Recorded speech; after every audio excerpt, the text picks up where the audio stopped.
I can never give you 100% the reason why something failed. I can give you a smorgasbord of reasons, and some of them are out of the control of the operator and the developers. Some of them are in control. So saying the food sucks, we could have pointed back to a member of staff who left in disgust from the company because he said right then that the food sucked and no one listened to him. And that company was prepared to put more money into themality and an experience than actually listen to the staff, and especially the staff that are departing. Exit interviews can be more important than joining interviews in the survival of a company. What's your guest experience strategy? You probably have a marketing strategy, recruitment strategy, and sales strategy. But what about intentionally turning first-time visitors into loyal advocates? Hey, it's Josh here, and in addition to co-hosting the podcast, I help attractions do exactly that. From creating a culture of wow moments to empowering staff to recover from service failures, great experiences don't happen by accident. To schedule a free consultation call, visit liebmanleisure.com/attractionpros. Don't leave your guest experience to chance. You should be known for creating memorable experiences on purpose.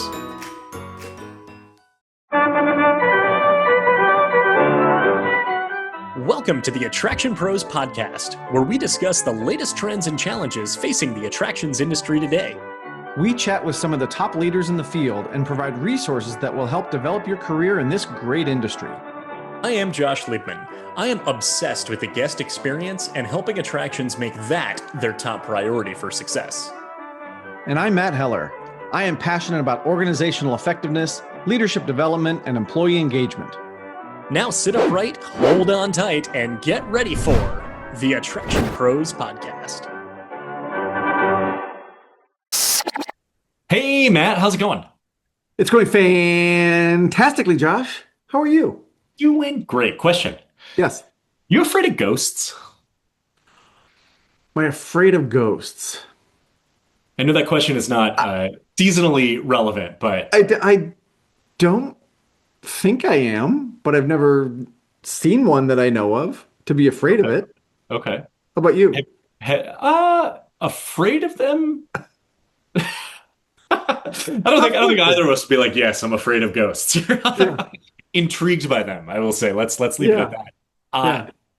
You've never seen a ghost. Have you seen one that's maybe been projected through glass that is then made to appear as if it is a ghost? Yes, I have seen that. You're talking about Pepper's ghost. I am talking about Pepper's ghosts. Yes. Well, how did that come up? How did it come up? Where did that come from? It came up in the course of conversation with our guest today, Kevin Williams, where we talked about the next phase of immersive technology. And there was a callback to that, as well as a callback to immersive technology that happened way, way, way, way, way before Pepper's Ghost was invented in the 1800s. Which would be cave drawings, but we'll let Kevin get into all of that. Yes, yes. We also talked about something new, but not new again, which was transmedia, which Kevin talks us through how that process works in terms of IP and taking your IP and turning it into something that people can actually experience in real life, which was fascinating. And then he also talked about how important it is, no matter what sort of technology you're trying to implement, no matter what your goal is, we have to embrace our audience. We have to understand who that audience is, why we're putting in a particular attraction, why we're going in a certain direction in our organization, why we want this piece of technology to help us through that all. It all comes down to our audience. Absolutely. So Kevin is no stranger to the Attraction Pros podcast. He was on like 7 years ago in episode 93. He joined us many times for the COVID-19 video series, if y'all remember that from back in 2020. And now he's back again today. He is, I would say, an expert in location-based entertainment. He is a former Disney Imagineer. He's got his consultancy, KWP Limited. He has his newsletter and publication, The Stinger Report, and he is just a wealth of knowledge and just such an interesting person to talk to and learn from. He is. So is it time to fire up the fax machine and get to this interview with Kevin? Let's do it. Hey, Kevin, welcome back to the Attraction Pros podcast. We are excited to have you here again. How are you? I'm doing very well. I hope you are doing well, gentlemen. And what happened? What have you come back to me? Was the complaints that much? Yeah, exactly. It's been almost 7 years since the last time we Seven. did the full interview on the podcast. Yeah. Aside from the during lockdown when we launched the COVID-19 video series that we had you on multiple times, just to be talking about what's going on here, how can operators get back up off the ground. But your last interview on the podcast was episode 93. This is now episode 445. So what's new with you? What's been going on since then? Nothing much, really. I still just bounce around the immersive entertainment sector, a little bit more smugger than normal because of the explosion in the sector. Still doing presentations, still writing. The consultancy is becoming more focused in certain trending areas than last time. So I suppose if you jump back into the time machine for the last time we were speaking, I was sort of talking about immersive technology and VR taking off. Now we're talking about the next phase of application, as well as using weird phrases such as transmedia. It's media. I am sure we're going to jump into a lot of that, but there's one word that you used that I have to kind of ask you a question about. It's something that Josh and I have talked a lot about in very, very different ways, and it's the word immersive. We've talked about it, from a technology standpoint. I also relayed a story to him that I was in Iceland and I was, on a glacier and I went down under the ice and I said, that's immersive also. Like I'm truly immersed in that. So I'm curious, Kevin, from your vast experience, how do you define immersive? Now you have to understand that I'm a pan. Let's see. I will be more specific. I'm very pedant regarding terminology, and also I like to try and create terminology that suits what trends we're going through. I would argue you were immersed under the ice. Immersion is the dictionary definition UK of transporting someone's senses and experiences towards something different or unique. I know there are other different definitions of immersion. Immersive technology has existed since Pepper's Ghost back in the 1800s or before that even. To the utilization of virtual reality, as well as projection systems and now the new wave of immersive display technologies. So, when people ask me what business I'm in the interactive entertainment business. I'm in the immersive interactive entertainment business aimed at location-based out-of-home entertainment. And that's when you get into the arguments about what's immersion. Because if you go to Mamma Mia, the party experience here in London, and you walk into a recreation of the islands. You have individuals acting, actors, as it were, on screen, as well as mingling with the audience. Would that not be immersion? So we get into the fist fight now with the live performance sector, and now the museum sector. Edutainment is now talking about immersion, being able to walk through a projected environment based on Monet's trough of artwork. It's a word that's very elastic. So you mentioned that immersive technology goes back to Pepper's Ghost, if not even potentially earlier than that. Probably likely earlier than that, but probably maybe modern day technology. I know that I've heard of that. I know a lot of people might be somewhat familiar with it, but for those who aren't, can you actually tell us what that is? Just one thing, Josh. A really interesting piece of information I found out many moons ago. Cave paintings. We've been looking at them wrong.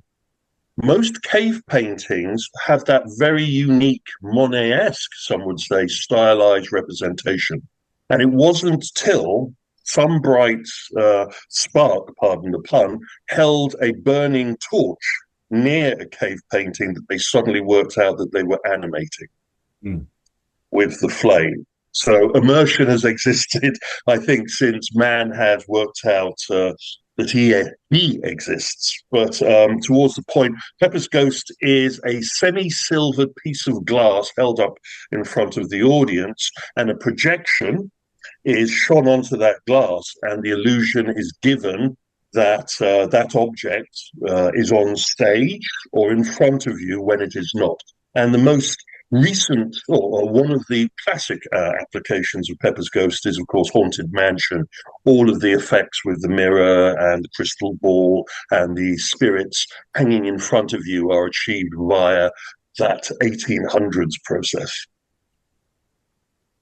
That's so cool. And thank you for sharing that. I think that's something that when you hear that, Pepper's Ghost, you may think of something else, but to just kind of put the definition behind it, I love it. And thank you again also for the input about immersion and immersive technology. And I just love talking to people about their different views on it and kind of where they are coming from, and also love the the cave painting story. So love to hear that this is not something super new, but something we're always trying to perfect, right? So I think that's exactly.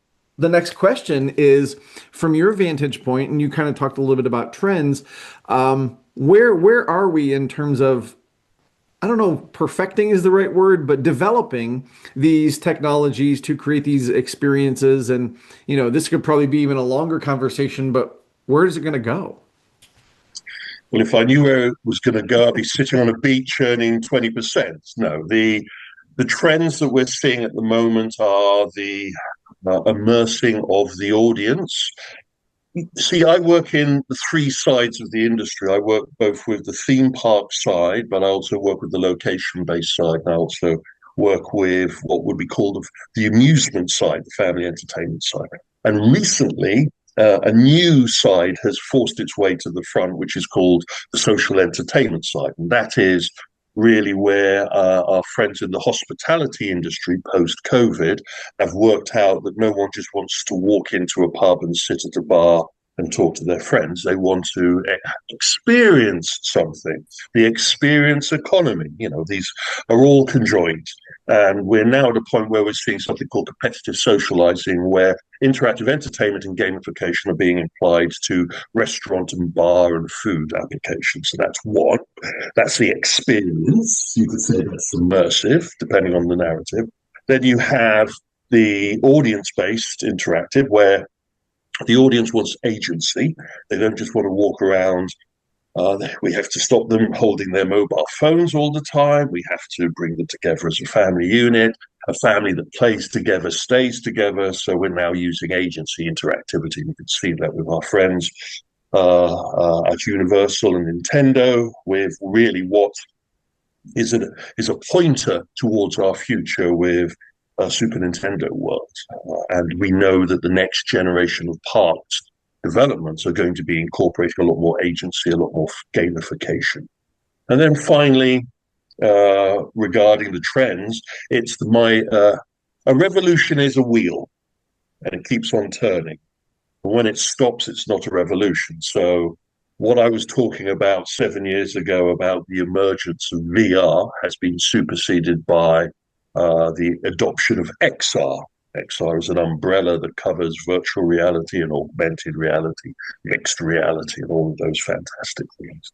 And now we're working out what works and what doesn't. So the hype, thankfully, is dying down regarding this technology, and its bankability is taking the lead. All right, so a lot to unpack here. You talk about social entertainment, competitive socializing, and the audience wants agency. I kind of see that being a Venn diagram, or really all very much intertwined here. But even talking about social entertainment, kind of this idea really emerging into the sector and making the comparison of you don't want to just go to a pub and sit down and have a beer. The idea, of course, is not new. Simply a dartboard in a bar, I think, hits all of those key points right there. The pool table, even the pinball machine, whatever it might be.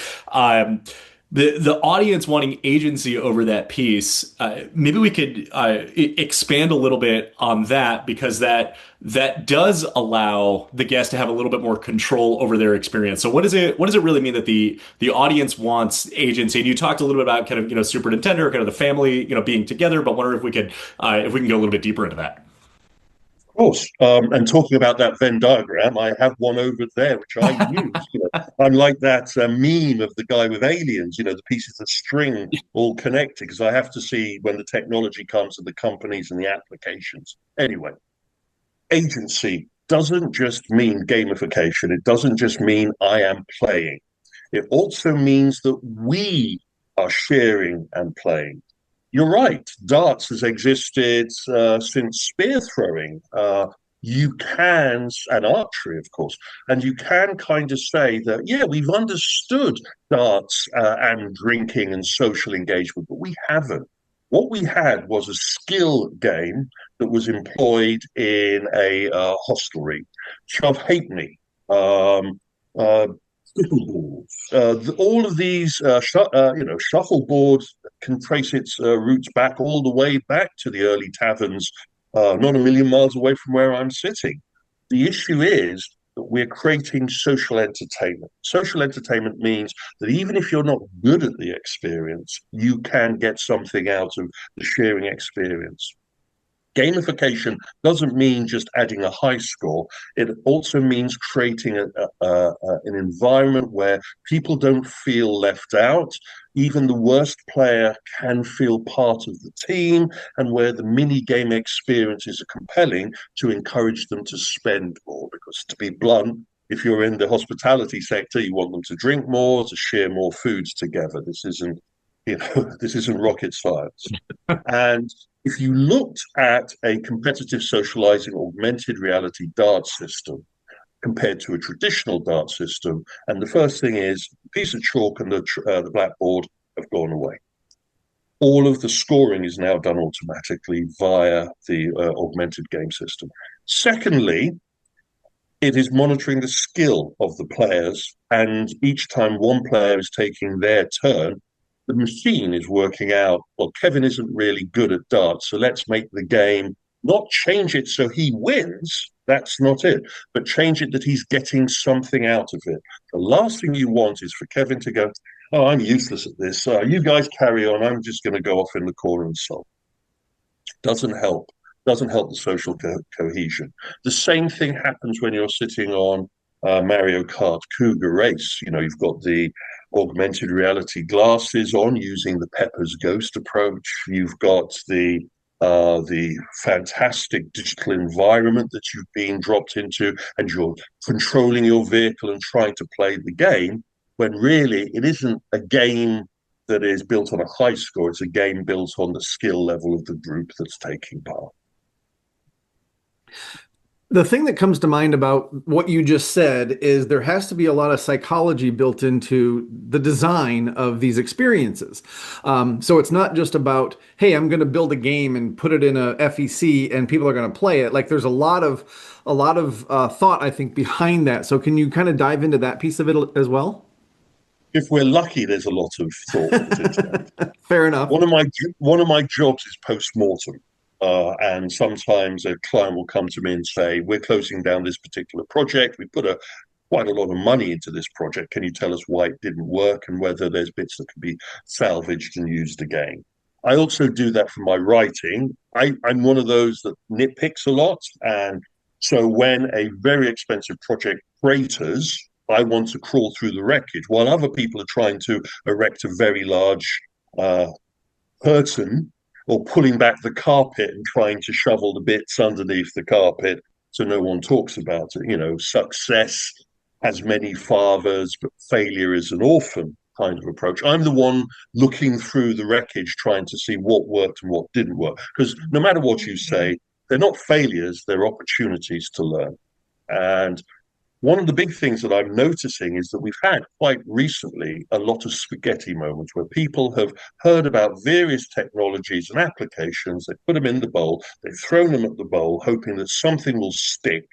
and that will be successful. And in many cases, the bowl's broken and all the spaghetti's fallen off and the project's died a horrible, painful death. One of those examples, I suppose, we could point to is Sony investing millions for a second time to try and enter the location-based entertainment market with their transmedia application, Wonderverse.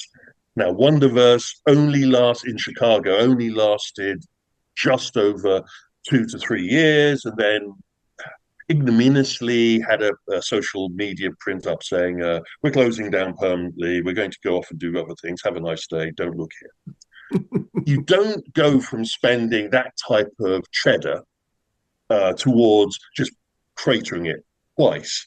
This is the second time that the corporation has gone through the process of, we're going to create a transmedia entertainment facility business, we're going to get the best consultants that money can buy on board, we're going to steer this project forwards, and we're going to open it, and then we're going to roll out 30 of these facilities. You don't do that and then just open one, go through a very painful baptism of fire, and then just shutting it. And it is that level, as you were saying, that psychology that was missing. And a lot of the stuff that I'm doing now, I'm talking to companies that are looking to enter this sector, and we're just trying to have to point out to them that it isn't just about copying what your competitors have done, or listening to sources that maybe have worked in other areas of the industry that aren't right. I'll just give you a very quick example. If you work in the theme park sector, you're used to a one and done mentality. The person is going to make a special point 1 year to come to your facility, experience your facility, and then they may not come again for 4 or 5 years. That model doesn't work in location-based entertainment. We need repeat visitation. So bringing that mentality to the games, and as you were saying, to the mentality of the structure of the experiences, is heading for a fall. So you mentioned Wonderverse, and a couple of years ago, I had to run an errand to the Pottery Barn in the Oak Brook Mall. And as I was driving around the parking lot, I saw the big sign for Wonderverse, and I don't know, maybe it had just opened. And I remember thinking, wow, this looks like it's probably really cool, but I don't actually know what it is. And while I have a lot of questions kind of going in that direction, I do want to point to the word that you've used a few times. I mentioned it at the beginning of transmedia. And if we could talk a little bit more about just what is transmedia? So the same way I keep on using the word immersive or gamification, transmedia is a term that sadly is, been stuck in it is my brainworm at the moment. Transmedia means the ability for a brand or a narrative to circumvent multiple delivery platforms. The best example I can give you from our industry right now is Netflix House. Netflix House is taking content from a streaming company and turning that into a facility that has experiences based upon those IP, intellectual property. Lego Discovery Zone is a toy manufacturer moving into location-based entertainment, creating an environment based on their IP and experiences that allow you to immerse yourself within those IP, the world, and to have agency and narrative. You can see how all these pieces of red twine are now interlinked. Transmedia is big. We have companies that just announced that they're entering location-based entertainment with their IP. Our friends at Warhammer have just stated that they're going to be opening up a location-based entertainment facility. I mentioned, of course, our friends at Netflix. ICI in China has just opens their equivalent of Netflix House. And you could really say that Walt Disney, right at the beginning, was an example of a transmedia transformation. He took his fantastic animated shorts and his soon-to-be-released animated film. He then worked with a TV company, so that's from film to television. And then from that, he then created a theme park environment where you could immerse yourselves in some of the narratives that he was creating. Transmedia. It's so funny, Kevin, that you mentioned Disney because as you were describing what transmedia is and that process, that's exactly what I started thinking of.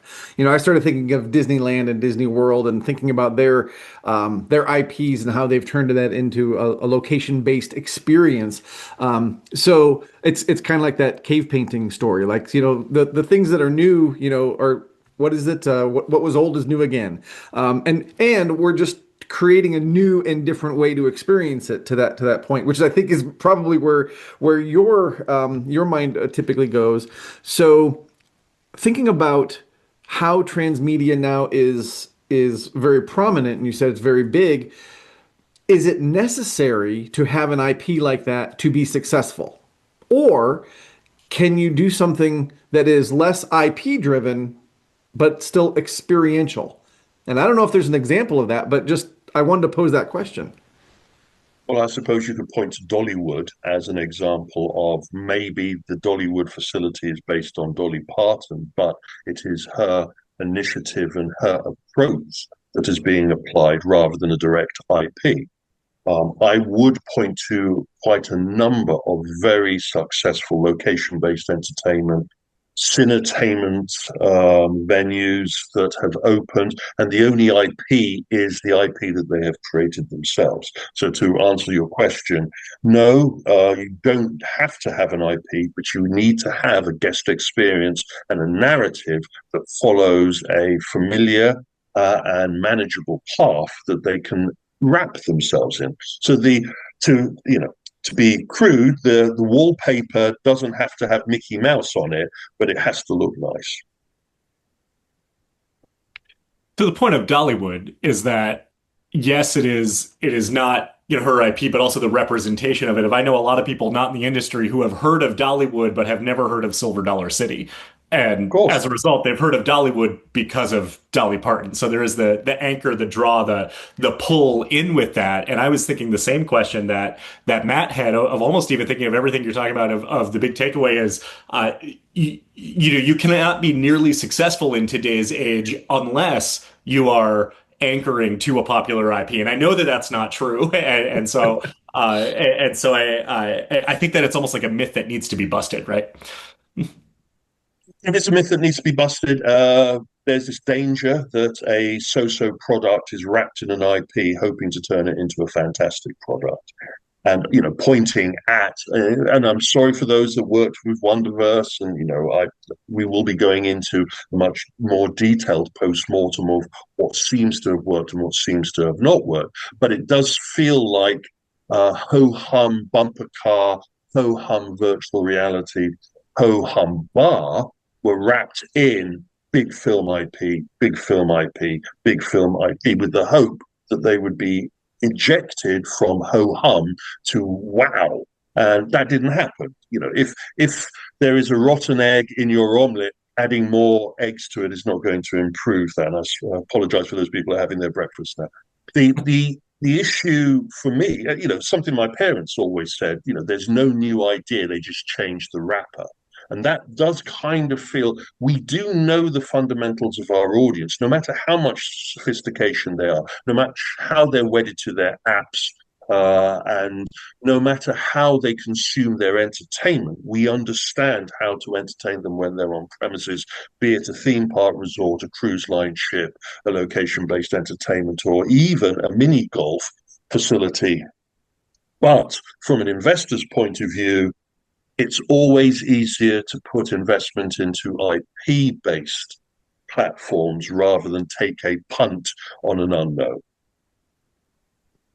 So, Kevin, earlier you referenced the experience economy, and that's something we've heard about for quite a while. And as someone who travels quite a bit and gets to see lots of different places that are trying to implement the experience economy, I had a thought the other day as I was walking through the airport. I thought, does everything really need to be an experience? Like sometimes I just want to buy a bottle of water, and I don't need an experience. That's simply a transaction. So you were already kind of shaking your head. So I'm really curious about your answer. Does everything need to be an experience? Of course not. It would be lunacy that every chocolate is popular, so everything needs to be chocolate. No. Uh, what you need to do is understand what your audience wants. And for I'll give you an example. I won't name a particular product, but for argument's sake, we run a restaurant and the restaurant isn't doing well. So we get some advisors in, and the advisors tell us that we need to turn this restaurant more into an experience. We need to have a themality. Maybe we're theming this like a haunted house, and we need all of our staff to dress up like haunted. We'll teach them mantra. We'll create these special logos, and there'll be an experience. But the numbers don't go up. And then finally, a little person like me turns up and goes, "Food sucks." It's that situation where you're trying to use. If you don't understand the approach, then throwing ideas at the wall is just going to bounce back and hit you in the face. Really, I don't have all the answers. What I try and do is create a medium to understand the answers when they're thrown back at us. And one of the issues that I'm really having a problem now with is there's lots of very smart people in our sector and an industry applying lots of approaches. And when an approach fails, it's just treated as a complete failure and they move away without learning from those lessons, as I pointed out earlier. But also understanding that set in a different way with a different approach, it could have worked. And the audience could have been compelled to work. So going back to to the point really about what do we is everything really, everything is computer, everything is experience. No, it doesn't need to be that way. It's just that a majority of individuals that have lost their way would rather jump onto the lifeboat of the experience rather than try and salvage the ship that is sinking. So within the postmortems that you do, can you tell us a little bit about the way that you're able to kind of pull the obvious, the cause from it, and being able to then repackage that into doing that? Or is it sometimes so blatantly obvious, like the food sucks, like you mentioned? Sometimes we're lucky. So a lot of this postmortem comes from our writing. So when I write a stinger report, sometimes, won't name a company, but a company says, "You just wrote about one of our facilities that was just closed down. You mentioned a couple of things that we didn't understand. Could you go into more detail?" If I am lucky, they'll give me access to that information. If not, we will have to depend on our sources to collect that information. I can never give you 100% the reason why something failed. I can give you a smorgasbord of reasons, and some of them are out of the control of the operator and the developers. Some of them are in control. So saying the food sucks, we could have pointed back to a member of staff who left in disgust from the company because he said right then that the food sucked and no one listened to him. And that company was prepared to put more money into themality and an experience than actually listen to the staff, and especially the staff that are departing. Exit interviews can be more important than joining interviews in the survival of a company. So there is the back of house situation and the front of house situation. I'm sure the guests in their TripAdvisor report said a fantastic horror themed restaurant, but the food sucked. How many members of staff read those TripAdvisor reviews and didn't do what most people do when they see a critical review? Oh, they're haters. They don't understand. They're just writing negative reviews. We don't need to think about that. Embrace your enemies closely because they will tell you your hardest truths. And even if those are haters, they've found something to hate on, and maybe that is something that you need to think about. We have so much data available to us. I'm just doing a report on another trending term, which is DX, which is really pointing towards transformative technology being applied in the how you handle guests. Companies now are sticking cameras in the rooms and tracking the movements of people through their facility in the FEC market, so they can see which machines they're spending more time on, or what machines they're gravitating to, and the most important ones, the dead spots in your facilities. Jump back 20, 30 years, And I worked with a lot of general managers that could do that from their experience. They didn't need to have a camera in the ceiling. They had that gut that told them that that big bass wheel over there, we better move it because that'll be a dead spot. Sadly, we've run out of those kinds of gut infused individuals, and now we can use machine learning to help collect all of this valuable data, all of this data from the trip advisors, all of the data from the cameras in facilities, all of the data from the ticketing sales, as well as from the trends in the sector, and we can create a much better transmedia model. Here we go again. We are using the data and the technology to achieve a much better result and to make failures more palatable. So, Kevin, we've been talking a lot about the different types of technologies, and there's probably a conversation to be had about is there a trend to overcomplicate things or to put technology in where maybe it doesn't belong, and that bad food example, I think, is one of those. So what is that conversation like when you have somebody that says, I want to do this, I think we should, but they're not really doing it for the right reason, if that makes sense? Hey, Kevin, we've got an empty space in our facility. We're thinking of putting a virtual reality attraction into it. That's interesting. What research have you done? Oh, well, one of our competitors has put a virtual reality arena in, so we want to. Which one should we pick? Whoa, whoa, whoa, whoa, whoa. Back off. Who's your target audience for this virtual reality system? We don't know. Oh, that's great. So, this vegan restaurant you'd like to start selling cheeseburgers to, eh?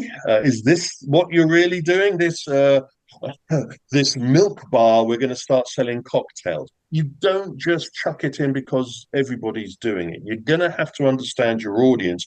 The biggest question I really had is, why did you have that empty space in your facility for so long? Oh, well, we had a laser tag experience in there, but it was so difficult to operate. It was popular, and we just pulled it out rather than deal with it. Oh, that's great. So your audience says that your pepperoni pizza is fantastic, and it's your biggest ordered product, and it's so difficult for you to make that you remove it off of your menu because, sorry to keep on going down this food analogy. You can tell it's nearly lunchtime here in England. But it is that process of bucking against your audience rather than embracing your audience. And not everything your audience is going to tell you is going to be satisfactory and helpful for how to run your business, but at least it gives you an idea that the people that are paying for your wage, the people that are allowing you to exist as a business, have something to say, and they should feel that they're being listened to. So you're right, technology is being used too much as a salve. I'm going to be blunt. As many people know, I'm very blunt on occasion. Many people use technology to cover up their inability to understand the problem. So at what point then is the gut feeling justifiable? Because the way that you started that out, I actually thought, I was like, well, that sounds pretty reasonable. We've got the space. My competitors are doing it. I know that people like it. It's commercially successful. And then I know that I've got options. So I need to think about, okay, which one do I need to put in, knowing that they're not all created equally. At what point is that still, and not to dismiss the data, all entirely, No, but being able to say, like, I know my venue, I know my customer demographic, I know, what fits here, then being able to make those decisions with or without needing to dive into all the research and the different permutations of it. I'm lucky enough to have worked for Disney as an Imagineer, and that is a perfect example of we had all the data in the world, but it was individuals that had the guts, the Roy Disneys of the world. We can point to Dolly Parton and Walt Disney as examples of individuals that had the data at their fingertips, but they also knew their audience implicitly, and so they would make decisions based on their gut and their heart. And sometimes, that operator may have been 100% right. And I'm not here to say you're wrong, don't do that. I'm here to say, why have you made that decision? And that decision was based not because they knew their audience, not because they were prepared to listen to their audience. They made that because their competitors down the road had done something and they were in a house fire rather than in a house prevention mode of thinking. Where if you look at the deployment of experiences in a facility, there are three things that you need to do. You need to look at your audience, look at your bank balance, and come to a middle ground regarding what you want to say with your facility. Because it may be fantastic that you have the space for a go-kart course in your facility, and it may be fantastic that you have the money to build that go-kart course. But as you're running a soft play trampoline facility, you've just alienated an audience, because we know that teenagers and very young children are oil and water regarding mixing. So sometimes you have to be very careful how you intertwine the entertainment experience that you are immersing your guests in. There we go. I got all the words in there. Bingo. There you go. Very nicely weaved in. Only Kevin Williams could do that. I do have a bit of a philosophical question based on some of the things that have just been brought up. You talked about data and how much data we have access to. And you kind of made the statement that we're losing some of those people that have the gut feeling. And you mentioned Dolly Parton and Walt Disney making those decisions based on their heart and really, really knowing their business. And if we're losing those type of folks, are we losing something in the industry? Yeah, that is a philosophical. I've been sitting down with some of the older members of the industry who are moving on, retiring, as it were, and I'm unhappy that we didn't really create soon enough a repository of memories. I like mentorships. If an individual's been with your company a long time, you try and get the newest member of staff to associate with that individual. So some of that gold dust that you have been paying through their wages for all of those years rubs off on the new generation. There seems to be a generational problem. I know now that our trade associations now are putting up those monuments to past members of our industry, but rather than a picture and a date, I really would like some of that data captured, whichever way we can do that, be it maybe creating a video archive of people's opinions from our industry's sector while they're still available to us to ask questions from. We're not losing something, though. We are evolving. And evolution means growth, and growth also means removal of dead wood. And I'm not saying that those individuals don't have a part to play in our future, but if we're not prepared to salvage that dead wood, then it will go towards creating the next generation. How we teach that next generation is important.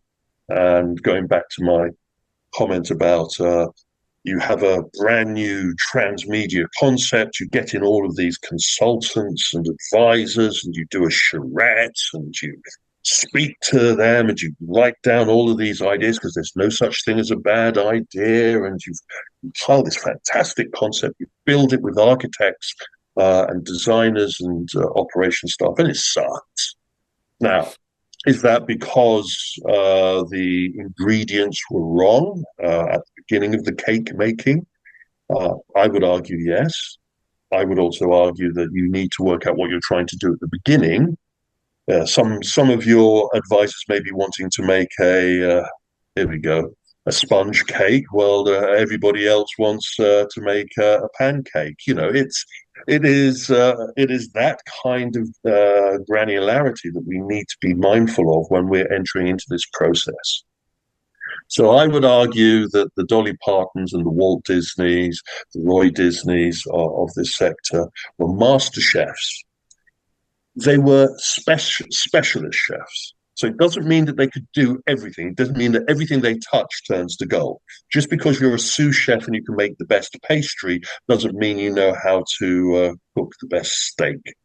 And so horses for courses, understanding what we're trying to achieve and learning from our audience. And just really one thing I'd like a lot of the audience to take away. The generation that we're dealing with now as our audience, it doesn't matter what you call it, Generation A, Z, Alpha, QT, whatever. The audience that we have coming into our facilities is the same people that were in wonder when they walked around the 1950s opening of Disneyland. They haven't changed. They still put their trousers on one leg at a time. They still have worries about their mortgage. They still have children that want to play around. So nothing has changed. It's just their level of wonder needs to be honed differently.